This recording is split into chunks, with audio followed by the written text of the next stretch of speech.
On June 15, 1936, the Vickers Wellington twin-engine bomber made its maiden flight.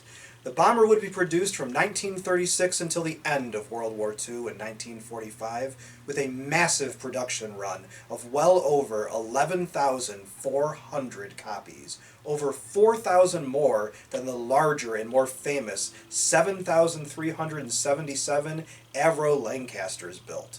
The Wellington was quickly found to be inadequate for a role as a daylight heavy bomber, but proved highly effective in other roles as a medium bomber, being both versatile and resilient.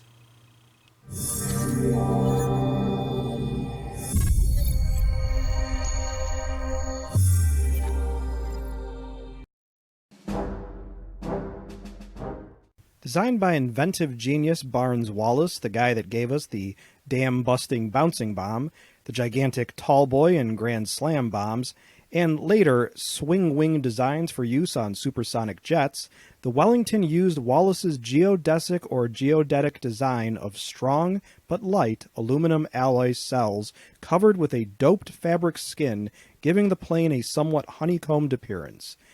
This design by Wallis resulted in an incredibly strong latitudinal airframe that could survive enormous portions of the skin shot or burned away, or even portions blown off. The only drawback to the geodesic construction was a lack of longitudinal rigidity that made the Wellington a poor choice for towing gliders, something it was not intended for in the first place.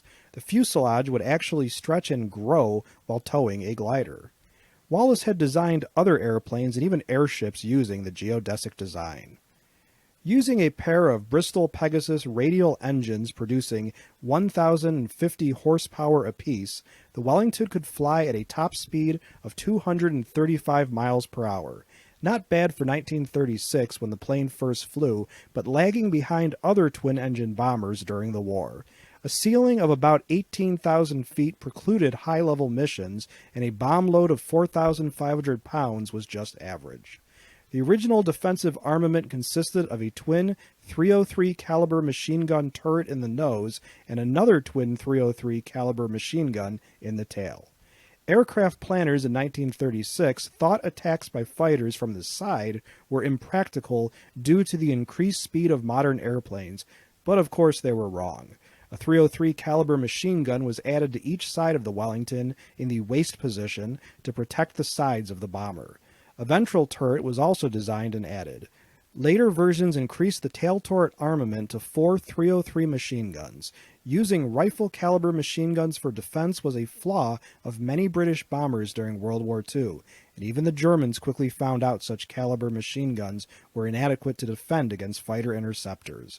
The Wellington required a crew of 6 and was affectionately called the Wimpy after the character J. Wellington Wimpy in the Popeye cartoons. That's the guy always asking to borrow money to buy a hamburger. Upgrades throughout the wartime production kept the Wellington a competitive design, especially regarding engines, as a wide range of engines were used in various Wellington models, increasing horsepower, speed, and altitude performance with each upgrade. Both inline and radial engines were used in various models. The largest production run of a model was the Wellington B Mark X, 3,804 produced, that had powerful 1,675 horsepower Hercules 18 engines. Once the war started, the Wellington was the first-line British bomber, and the British quickly found it was unable to conduct daytime raids against precision targets due to German interceptors. Tactics quickly changed to area bombing at night, and an accelerated development of the successor to the Wellington as the main British bomber, the Avro Lancaster with its 4 Merlin engines, capacious bomb load 14,000 to 22,000 pounds, and top speed of 282 miles per hour. Although the Lancaster took over the main role as strategic bomber when introduced in 1942, the Wellington was definitely not put out of a job. In fact, the Wellington bomber fleet had many jobs. Used as a medium bomber and interdiction aircraft, the Wimpy was also adapted for a variety of other uses, such as anti-submarine patrol, and equipped with a gigantic metal band around the plane to generate a strong magnetic field. It was used to detonate German magnetic naval mines. Some Wellingtons were adapted for use as torpedo bombers, some with radar units to guide interceptors, especially to V-1 flying bombs.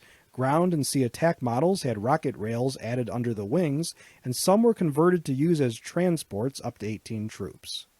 High-altitude versions with pressurized crew quarters and reconnaissance models were made, and a variety of experimental models were either made or considered.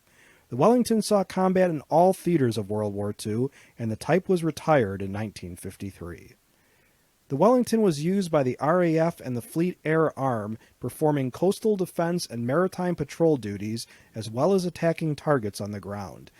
The Canadian and Australian Air Forces were also equipped with Wellingtons, and many Polish pilots that had escaped the German takeover of Poland in 1939 flew Wellingtons for the British. Other expatriate pilots, such as Czechoslovakian, also flew the Wellington for the RAF. The bombers acquired a well-deserved reputation for ruggedness, and many damaged planes returned their crews safely to base bearing extensive battle damage. Air crew love an airplane that brings them home. Although the Wellington did not have a long service life as the most produced British bomber of all time, it certainly had a great impact on World War II. No flying examples remain today, and only 2 complete Wellingtons exist on British display. The Wimpy was the basis for what was intended as its successor, the somewhat larger twin-engine Warwick, but only 12 plus of the 846 built were used as bombers. The rest of the production modified as use as transports. The Wellington was developed as a civilian airliner in 1945 after the war ended, called the VC.1 Viking.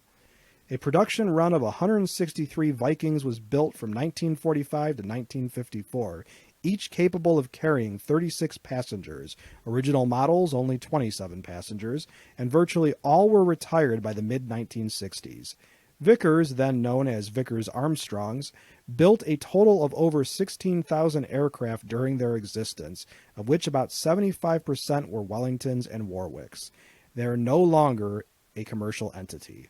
The company's origin was in 1828, and its last iteration ended when purchased by Rolls-Royce in 1999, with the Vickers name disappearing completely in 2004.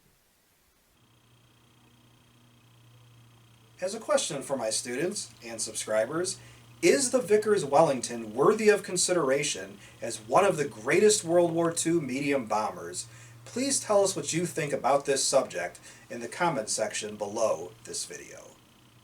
If you liked this video and would like to receive notification of new videos, please feel welcome to subscribe to History and Headlines and become one of our patrons. Your viewership is much appreciated.